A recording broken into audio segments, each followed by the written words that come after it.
প্রত্যেক মানুষই কিছু না কিছু ক্ষতির মধ্যে নিমজ্জিত। তারা ছাড়া যারা সৎ কাজ করে, সৎ উপদেশ দেয় এবং ধৈর্য ধারণ করে।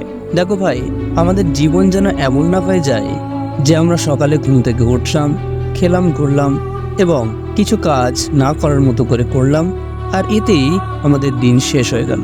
যদি তুমি তাই করে থাকো তাহলে নিশ্চয়ই তুমি বড় ক্ষতির মধ্যে নিমজ্জিত রয়েছো।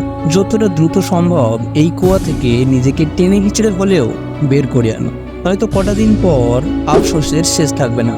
নিজেকে চিনতে হবে, নিজের মনকে কন্ট্রোল করতে হবে, আর তাহলেই তৈরি হবে তোমার ব্যক্তিত্ব, তোমার পার্সোনালিটি। নিজের বেস্ট ভার্সনটাকে খুঁজে বের করতে হবে, নিজের ক্যারেক্টারটাকে এতটাই পরিবর্তন করতে হবে যেন তুমি নিজেই নিজেকে দেখে সারপ্রাইজড হয়ে যাও।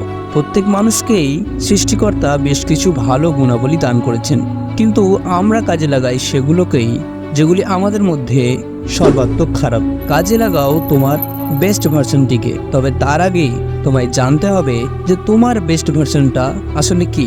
মূলত একটি বেস্ট মানুষ তার টার্গেট পূরণ করতে গিয়ে সব কিছু গুছিয়ে নিয়ে চলে, আর তোমাকেও তাই করতে হবে।